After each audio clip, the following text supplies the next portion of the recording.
Well, good afternoon, everyone. Thank you all so much for coming. Today is a historic day in Virginia. With this decision, we can turn the page to a new chapter in our Commonwealth's history, one of growth, openness, healing, and hope. When we announced last summer that the Lee statue was going to come down, the country was in a place of reckoning. Many white Americans were finally confronting the safety and privilege that our skin color has afforded us, something Black Americans have not had the luxury of feeling. The continued existence of symbols of white supremacy and hate added to it, and we've allowed our communities to be dominated by those symbols for too long. These grandiose monuments, memorializing a racist insurrection, do not belong in our public spaces. They do not deserve to stand as a representation of our Commonwealth or our people. The Lee statue has stood as a daily reminder of a racist past, and we cannot let that past define the Virginia of today or the Virginia of tomorrow. The monuments that we raise and the symbols we give prominence to in our communities create a certain narrative. But up to now, that narrative has been one-sided. Over the past year, Virginia has slowly begun to remove these symbols, remove these public Confederate symbols that were raised as a part of a deliberate and intentional effort to intimidate and degrade Black Virginians and suppress the growing civil rights movement. They must now come down as a part of a deliberate and intentional effort to heal and move forward together. It's time to tell the Commonwealth's full story and to tell it truthfully. As we continue our ongoing work to address systemic racism in our society, bringing this statue down is an essential step because symbols do matter. And I remain committed to making Virginia a more open, welcoming, fair, and just place for every single person who lives here. Cases like this do not come along very often. History itself was on trial, with vast implications for how we view ourselves as a Commonwealth and for our ability to move toward a more equitable place. I'm incredibly proud to have been able to play a role in removing this divisive symbol once and for all. I want to thank Governor Northam for his leadership, and I also want to thank my former Solicitor General, Toby Heitens, for all of his hard work on this case, and my entire team, who worked really hard on this case. I'm pleased to have both Delegate Lamont Bagby, who is chair of the Legislative Black Caucus with me, as well as Robert Barnett, president of the state chapter of the NAACP. And Delegate Bagby will offer some remarks, followed by Robert Burnett. Good evening, everyone. And again, I want to take an opportunity to echo the General and the statements that you have received from the Governor, and thank the General and Toby, and also thank the Governor and Rita Davis. It has been a long time coming. And when I say that the members of the General Assembly and the Virginia Legislative Black Caucus have been working on this tirelessly, I think you all know that that's an understatement, and it's just not the members that are seated now in the General Assembly, led by Dolores McQuinn and Louise Lucas, but it's all those individuals that have been fighting for this, whether it's General Assembly members or City Council members or just public advocates that have been working so long to remove these monuments of hate. And so, as the General said, we look forward to working together to tell the full story. But again, this was a collective effort.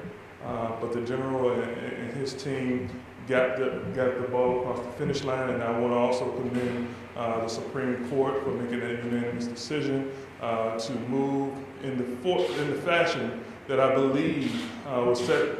The precedence was set by the actions of the General Assembly with the legislation that we passed related to monuments. And I think the Supreme Court did a fine job of following what I believe is where the Commonwealth is today. And that is where we are moving to more towards justice in every corner of the Commonwealth and in every facet of the Commonwealth, whether that's education, whether that's voting rights, healthcare. This is just an illustration of where we are today, and it is a day to celebrate because there have been individuals that have fought aggressively, long and hard, and have been unsuccessful. And so I'm so proud to stand alongside the General, the Governor, and my colleagues in the General Assembly in such a time as this, along with the NAACP.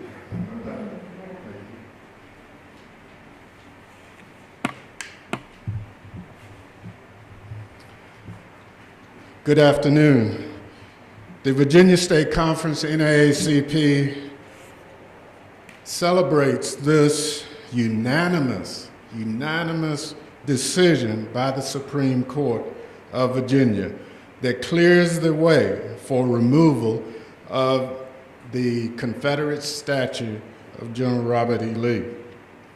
Following the Virginia NAACP's legal advocacy efforts today, the court decision moves us one step forward to finally bringing down the statue.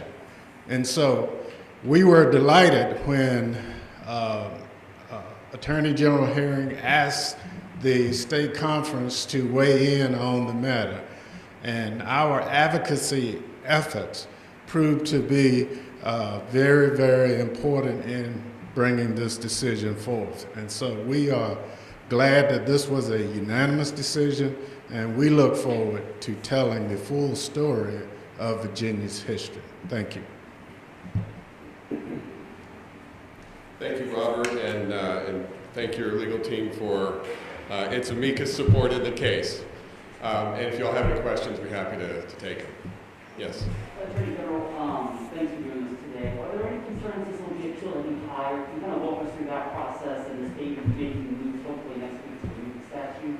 Well, I don't think there's any legal basis for a further appeal to the U.S. Supreme Court, but I'll say this. If they try, we will be there to oppose it.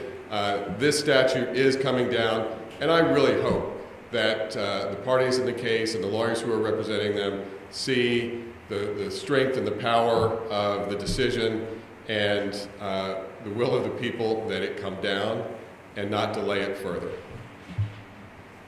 For Delegate Bangy or Mr. Barnett, would you mind just walking us through this morning how you all found out about today's decision and just your initial reactions to hearing this news?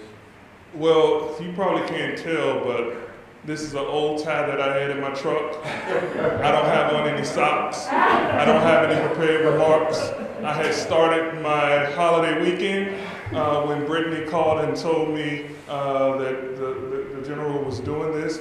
I got my initial call from Clark Mercer, the chief of staff of the governor, which I was excited and ready to celebrate as I was already prepared for the holiday, if you understand what I'm saying. But when I got the news, it was exciting. As you can imagine, we start calling one another, General Assembly members, and text chains start flowing, and some of you start calling. It was long overdue, and I commend the city for what they did last summer as it relates to taking down monuments. And wherever I go, folks want to talk about it and tell the story of how it has impacted them. And it's the same way as the governor pardoned those individuals, the Marshville 7. It's the same sort of feel where individuals have suffered for generations and seen other individuals suffer for generations, and also pass that on. The feeling of distrust of government, the feeling of distrust for law enforcement. I think this is a clear indication that all parties that are responsible for state government and laws and the judicial system have all said, from the governor to the General Assembly to the lieutenant governor to the attorney general to the Supreme Court, to the locality have all said this is the time. And so when I got the call, it was a call that I was expecting to come at some point. But again, to say it was unanimous was something to really be happy about and for the general's team to be proud of. But again, I was all prepared, but all prepared for the decision, not prepared for it today. But I can tell you, all my colleagues are just thrilled about this decision as we move forward. This was the hardest one, and you know, I shouldn't say it, but the bigger they are, the harder they fall, and the harder it is to get them down. But I'm so glad to celebrate is coming down. And going off of that, I mean, we've seen throughout this whole debate that the statute means different things to different people. And we've heard time and time again how this can be a symbol of intimidation and fear and hate for people of color. So can you talk about when you see that statue, as a person of color, what does that mean to you? What do you see when you see that statue standing? Well, to the first question, I heard about the unanimous decision from you guys as the news media, but it really rang true when the Attorney General called me and confirmed it. So that was a good thing. But the statute means, and this is from a lot of our colleagues and constituents in the NAACP, it's a symbol of hate and white supremacy. No other country in the world decorates its war losers more than the United States. And so we are just proud to make sure that this is not done on public property, you know. It's, and so it just means that the vestiges of hate and white supremacy are being torn down and not generalized in the general public. I need to fact check myself.